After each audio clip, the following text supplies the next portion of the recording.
tahapan yang kelima yaitu stagnasi. Jadi pada saat konsolidasi, kenapa diperlukan tahapan konsolidasi ketika suatu daerah tujuan wisata itu sudah berkembang? Ya tujuannya untuk ini, untuk menghindari tahapan stagnasi atau stagnan. Kalau kalian dengar kata stagnan yang ada di pemikiran kalian apa? Tidak berkembang. Tak berjalan. Tidak berkembang, tidak berjalan, atau begini-begini saja, seperti kehidupannya Fandi. Kamu stagnan, Tafan, di Papua sana? Begini-begini saja, hidup saya tidak berkembang. Iya Bu, pengen pulang. Oh, pengen pulang kau? Iya Bu, nggak betah. Kenapa? Kebebasanku direnggut Bu di sini Bu. Nggak bisa kemana-mana ini. Sekali kau keluar, berbahaya kau. Nah, seperti hidupnya Fandi, suatu daerah tujuan wisata juga akan mengalami yang namanya stagnasi atau kondisi tidak berkembang atau tidak berjalan ya. Jadi pada tahapan stagnasi ini angka kunjungan tertinggi telah tercapai, maka di beberapa periode menunjukkan angka yang cenderung stagnan atau tetap. Destinasi wisata sudah tidak menarik lagi bagi wisatawan.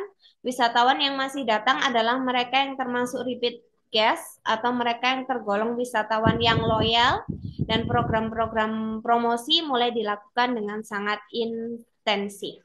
Jadi kemarin ketika kita belajar tentang kepuasan dan loyalitas wisatawan, tujuannya adalah untuk menghindari ini, menghindari stagnasi atau stagnan. Ketika suatu daerah tujuan wisata tersebut sudah dirasa tidak menarik, memang masih ada kunjungan, tetapi angka-angka tertinggi dari kunjungan tersebut itu sudah tercapai. Momen-momen di mana daerah tujuan wisata tersebut sangat ramai itu sudah tercapai. Dan wisatawan juga sudah merasakan kebosanan.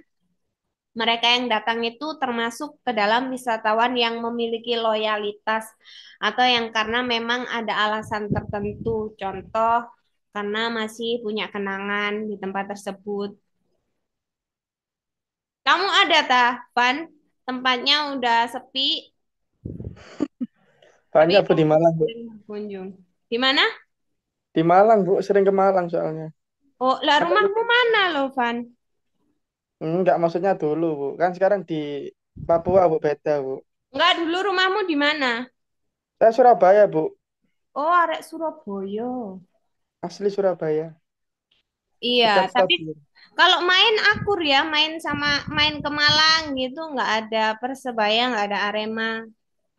Oh beda Bu, aku bukan supporter sepak bola Bu. Oh, kayak Fandi Cuman ya, ikut, ke tempat-tempat di mana di Malang yang udah sepi, tapi kamu masih sering berkunjung karena punya kenangan. ya sering Bu ada. Di mana? Biasanya yang di sepi-sepi itu Bu. Tempat yang udah nggak rame lagi itu kan Oh, di biasanya kan semak-semak iya. ya Di enggak tempat Bu. sepi-sepi kan semak-semak. Di air terjun biasanya sih Bu. Banyaknya di Malang tuh air terjun. Fandi, kau pacaran kau ajak ke tempat-tempat air terjun seperti itu, Fandi. Astagfirullah. Gak Tambah bahaya, Tavan. bahaya air terjunnya Bu. Pemandangannya bagus sih Bu. Bahaya air terjunnya. Berenang itu bahayanya. Banyak sekarang sebenarnya tempat-tempat wisata yang sudah stagnan ya. Entah itu di Bali, entah itu di Jogja, seperti Candi Prambanan atau Candi Borobudur, itu kan sekarang juga mengalami stagnan ya. Sampai sekarang program-program promosi mulai digerakkan di mana biasanya kayak ada konser-konser itu ditaruh di pelataran candi untuk menarik minat wisatawan, karena sekarang pengembangan sektor pariwisata di Jogja sendiri lebih ke bagian selatannya, pengembangan-pengembangan wisata di daerah Gunung Kidulnya ya. Kalau di Magelangnya seperti Candi Borobudur dan lain-lain, sepertinya sudah mengalami stagnan. Apalagi yang waktu itu viral, di mana kalau kita berkunjung ke Candi Borobudur, kalau mau naik ke tangga atau ke candinya itu harus bayar 700.000, itu akan semakin menambah kestagnanan daerah tujuan wisata tersebut. Jadi bagaimanapun program-program yang dilakukan itu sudah tidak intensif lagi untuk menarik minat wisatawan. Nah, tahapan yang paling menyedihkan dari daerah tujuan wisata adalah tahapan penurunan atau decline, di mana destinasi hanya dikunjungi oleh wisatawan domestik saja dan banyak fasilitas wisata yang sudah berubah fungsi menjadi fasilitas selain pariwisata. Saat ini yang mengalami penurunan atau decline ini, kenapa di sini saya taruh objek wisata Sangeh? Ada yang pernah ke Sangeh? Bali? Belum, Bu. Kalian memang belum pernah kemana-mana ya? Di Kerja Surabaya kan terus. ada, Bu. Kita anak rumahan, Bu. Oh, Ke pantas Balinya saja pernah, Bu. pantas saja masa muda kalian terenggut ya. Kerja terus kau. Iya, Bu. Cuan soalnya, Bu. Tak main-main. Sekalinya libur sakit. Pernah ke Balinya, Bu. Bener kan? Kerja terus, sekalinya libur sakit. Gak jadi deh main.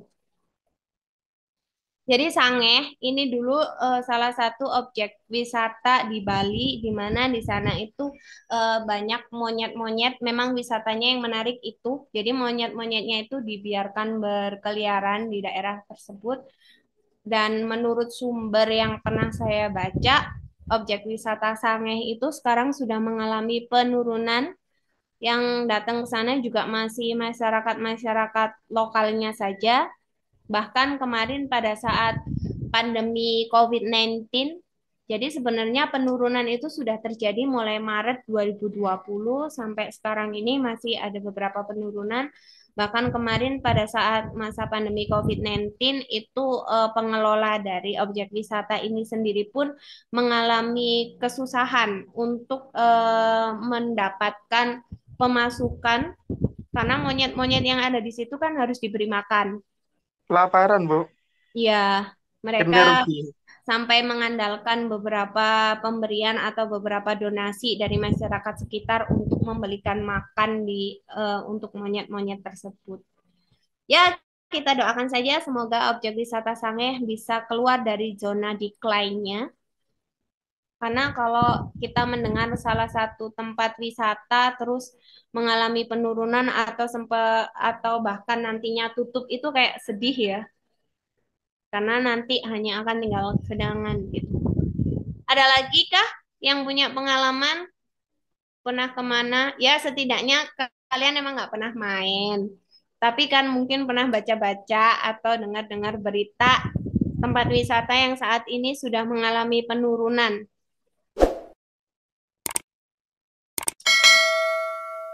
Mana? Di Dipajak. Surabaya THR-nya udah nggak ada, Bu. THR-nya udah nggak ada. Kalau itu sudah bukan tahapan penurunan ya, tapi itu tahapan penutupan. Mau tanya, Bu Nurfarida. Oke, monggo. Yang tahapan 6 penurunan, kalau semisalnya wisatanya, tapi itu ulah karena wisatawan itu, apakah berpengaruh nggak, Bu Nurfarida? Kan hari-hari ini kan banyak berita yang katanya di Bali itu kan kayak ada ulah wisatawan gitu, Bu. Wisatawan kayak seenaknya sendiri. Gitu. Kalian udah jarang main, sekalinya main berulah ya? Bukan, itu wisatawannya dari luar negeri, Bu, masalahnya. Oh, dari turis. Contohnya yang sampai tutup di mana di Bali karena ulah wisatawan? Budaya mungkin. Banyak sih, Bu. Cuma kurang tahu Contohnya? yang mana. Misalnya di Pantai Kuta kan sekarang kan banyak sampah.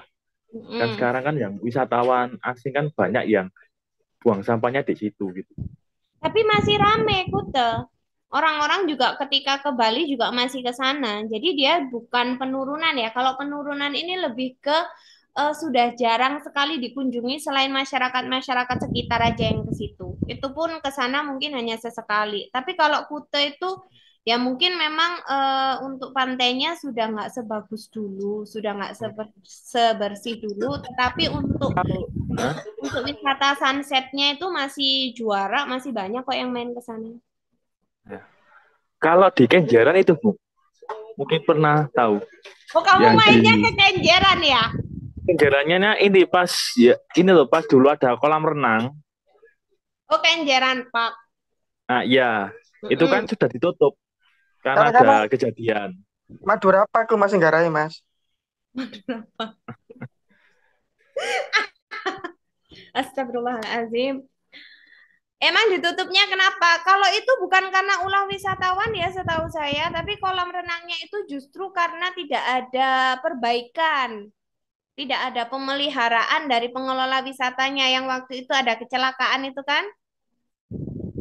Sampai Iya, Bu, patah. ada yang meninggal Itu kan juga. gara-gara mungkin yang awal corona kan tutup, Bu. Jadi mungkin nggak ada perbaikan atau apa, terus dibuka kembali, wisatawannya membludak ke kolam itu tadi. Akhirnya ya tadi sih, Bu.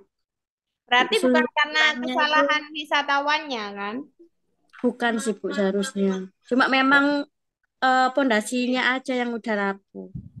Karena memang kurangnya safety dari pengelola itu sendiri, kurang memperhatikan safety-nya aja. Tapi yang setahu saya yang tempat wisata itu ditutup karena ulah wisatawan itu jarang sih ya. Tapi mungkin adanya penolakan-penolakan dari masyarakat memang iya. Nanti kita akan mempelajari itu di indeks setelah ini di mana perubahan-perubahan sikap dari masyarakat di kawasan daerah tujuan wisata itu dari mulainya awal penemuan tempat wisata sampai sekarang jenuh sama tingkah wisatawan. Tapi kalau sampai tahapan decline atau penurunan karena ulah wisatawan itu jarang ya. Karena kan wisatawan yang datang mungkin dari 100 yang berulah kan 2. Itu nggak mungkin kan kalau wisatawannya 100 terus berulah 100 itu demo namanya. Demo pengerusakan ya. Nggak berwisata itu namanya. Jarang sih. Atau kalau kamu bisa menyebutkan mungkin saya percaya ya Rijeka, tapi sampai saat ini saya belum pernah dengar yang tutup karena ulah wisatawan. Mungkin dibatasi iya, tapi kalau memang tutup karena memang tidak ada kunjungan itu memang iya. Tetapi kalau memang karena ulah beberapa wisatawan itu jarang sih. Gitu. Kalau ulah wisatawan itu lebih ke penerimaan masyarakatnya. Nah, penerimaan masyarakat ini juga nantinya akan berpengaruh terhadap jumlah kunjungan yang nantinya juga akan berpengaruh terhadap tahapan ini.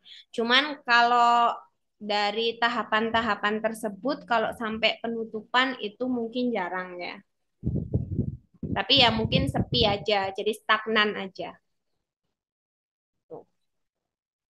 Nah, next.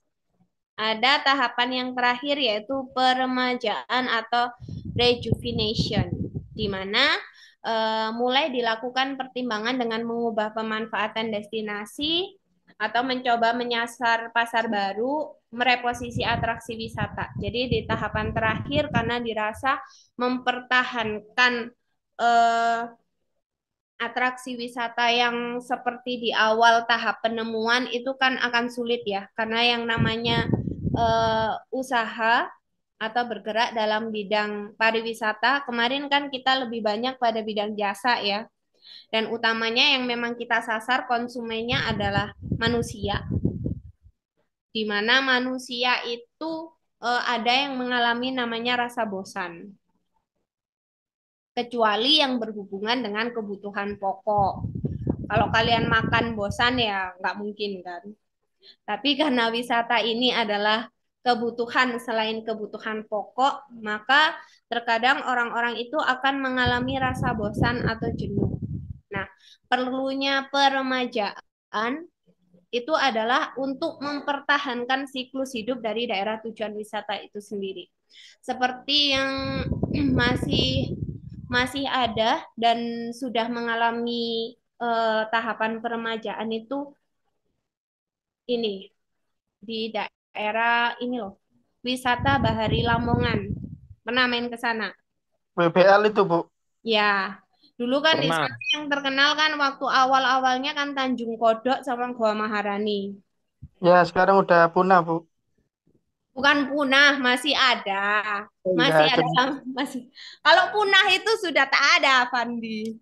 iya itu Masih waktu kecil, Bu. ada, cuman fungsinya lebih dikembangkan lagi untuk menyasar pasar yang baru. Ini adalah salah satu gambar yang saya ambil di internet tentang peremajaan di daerah WBL. Jadi WBL itu sekarang bukan hanya Tanjung Kodok dan Goa Maharani, tetapi lebih dikembangkan lagi di daerah tersebut untuk mengikuti permintaan pasar atau untuk menekan angka kejenuhan wisatawan. Jadi bukan hanya lagi tentang pemandangan-pemandangan alam, tetapi sudah mulai ditambah atraksi-atraksi wisata baru yang bisa dinikmati oleh wisatawan. Sampai sini 7 tahapan tersebut mana yang belum dipahami? Jadi yang terakhir itu kayak dirubah gitu nggak, Bu? Bukan dirubah, tetapi disesuaikan. Ada juga yang dirubah. Itu juga tahap peremajaan. Cuman perubahan yang signifikan itu mana sekarang? Kalau apa tadi THR? THR itu Ya, kan benar-benar ditutup atau ya dialih. katanya sih dibuka lagi. Katanya dibuka lagi sih, Bu, nanti, Bu. Nah, itu juga nanti berarti dari tahapan penutupan ke tahapan peremajaan. Jadi harus tutup dulu terus baru peremajaan. Iya sih. Jadi peremajaan ini bukan ini ya, bukan dibuat tempat baru bukan, tetapi tetap ada identitas dari daerah tujuan wisata tersebut, cuman lebih disesuaikan aja dengan permintaan pasar gitu. Sekarang yang paling banyak diminati apa? Karena dulu yang paling banyak diminati itu adalah wisata-wisata dengan wahana-wahana permainan ya. Jadi WBL pun dulu menyesuaikan itu untuk menekan angka stagnasinya. Oke, kita reminder dulu dari tahapan yang pertama tadi, tahapan apa? Exploration. Penemuan. Penemuan. Siapa yang mau jawab penemuan? Saya Ini, apa ini tahapan yang pertama? tahapan pertama eksplorasi ini tahap berkembang. Tahap Jadi awal. ya maksudnya tahap awal. Jadi wisata ini masih baru banget. Jadi misal kayak baru ditemukan gitu. Terus jumlah pengunjungnya terbatas. Kemudian masyarakat lokalnya antusias dengan pengunjung-pengunjung baru wisata tersebut. Oke, benar. Terima kasih Rini. Tahapan yang kedua. Involvement. Arba, apa Arba? Tahap kedua itu pelibatan atau informan. Involvement. Ya, ada tulisan saya salah, Bu. Jumlah kedatangan wisatawannya ini mulai meningkat. Kemudian penduduk lokal juga mulai menyediakan sarana fasilitas yang dibutuhkan oleh wisatawan. Jadi kayak buka usahanya itu masih sifatnya individu atau kekeluargaan, keluarga milik sendiri, Bu. Sama pemasarannya itu juga masih sederhana gitu. Ya, benar. Arbaatun Cahyani. Absenmu tuh berapa ya Arba? Oh ini Arba. Nomor 2, Bu. Iya. Terus tahapan yang ketiga siapa mau coba jawab? Ya, Bu. Siapa? Rijeka. Apa tahapan ketiga? Pengembangan atau development. Salah satunya itu terjadi kunjungan wisata besar, sama kalau ada kerjasama dengan pemerintah itu menarik investor dari lokal atau internasional untuk apa ya? Hanya itu aja, Bu, setahu saya. Investasikan. Ya, untuk Ya. apa namanya peremajaan fasilitas. Oke. Makasih DJK. Tahapan yang keempat siapa? Tahapan keempat. Saya, Bu. Eka, apakah? Konsolidasi. Mm-mm. Sebentar. Apa tahapan konsolidasi? Ini tahapan penggabungan atau pemersatuan, Mm-mm. yaitu pendapatan utama didominasi berasal dari sektor pariwisata. Kunjungan wisatawannya meningkat, tetapi terjadi persaingan harga dalam industri pariwisata. Mm-mm. Pemerintah sektor swasta bekerja sama, pemerintah dan sektor swasta bekerja sama untuk menyeimbangkan peran, jangan sampai dikuasai oleh bisnis swasta agar peran pemerintah dan pendapatan daerah tidak berkurang. Ya. Tahapan yang kelima, siapa? Saya, Bu. Apa Isna? Wah, dari Tahapan semester 7 tidak aktif ya. Diborong oleh semester 4, guys. Apa Isna? tahapan kelima Panitianya. itu stagnation atau stagnan. Di Mm-mm. ini angka kunjungan tertinggi itu udah tercapai. Jadi eh, angka kunjungannya cenderung stagnan. Terus destinasinya sudah tidak terlalu menarik untuk pengunjung baru.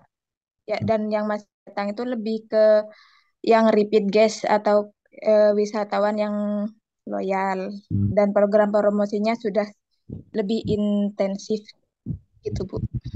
Mm-mm. Benar. Tahapan yang keenam, Saya, Bu. nggak boleh, sudah. Yang lain, Saya, Bu. tahapan keenam. Apa? Nur Faridatun. Penurunan atau deadline. Mm. Destinasinya itu cuma dikunjungi wisatawan domestik, kayak daerah-daerah itu aja, Bu. Kemudian juga ramainya itu di hari liburan saja. Mm. Kemudian banyak fasilitas wisata yang sudah berubah fungsi. Itu, Bu. Terima kasih. Oke, yang terakhir, tahapan peremajaan siapa? Tinggal baca loh, udah. Ya udah ada ini Bu. Iya, apa Fandi? Tahap peremajaan ini Bu. Iya, apa? Pada intinya itu dia itu kan Aku nggak mau baca dia, guys. Ya, apa Fandi? Coba, pada Tutan. intinya kan ibaratnya di WBL itu kan dulunya kan rame kayak tadi di Mm-mm. apa Gua Marani sama itunya terus tiba-tiba itu dia sepi akhirnya gimana caranya tuh si orang yang punya apa namanya Pelaku itunya, Bu, bisnis pengaruhnya di situ pariwisata. kan nanti dia tuh digali pasar-pasar yang lain supaya bisa menyamakan ke pasar lain sih Bu kayak contohnya yang lebih rame lagi lah ibaratnya seperti itu sih Bu Menyesuaikan dengan keinginan menyesuaikan pasar. ya. Oke, benar. Tepuk tangan untuk Fandi. Duh, Fandi, kamu agaknya di Papua aja ya. Kamu kalau di Papua tuh kuliahnya lebih aktif loh, Fandi. Stres di sini, Bu. Ngejawabnya lebih aktif. Stres di sini Bu. Nah, iya, justru stres itu kamu bisa sedikit meratapi diri untuk lebih baik ya kuliahnya. Karena kalau lagi di Surabaya susah sekali Fandi ini ya. Ya, rumahnya banyak di sana Bu, banyak mainnya sih Bu. Di sini nggak bisa apa-apa Bu. Oke. Oke, sampai di tahapan siklus hidup pariwisata ada yang ditanyakan? Nggak ada? Kalau tidak ada kesimpulan dari pertemuan malam hari ini apa? Olivia Dwi Suryani. Olivia Dwi Suryani. Ya, Bu. Kesimpulan dari pertemuan kita malam hari ini adalah Eh, Tadi kan membahas tentang siklus hidup daerah tujuan pariwisata ya. Jadi intinya, pihak pariwisata itu harus selalu memberikan inovasi-inovasi yang terbaik untuk pariwisata di Indonesia. Karena kalau semuanya mereka tidak ada inovasi atau mereka tidak mempunyai ide-ide yang baru, maka pariwisata itu akan tetap stagnan atau malah tertinggal dari peradaban. Ya akan lama-lama. Terima kasih. Ya, kalau tertinggal dari peradaban itu Fandi. Ini dinosaurus ya Bu ya. Ya. Oke, silakan on cam. Ayo kita absen.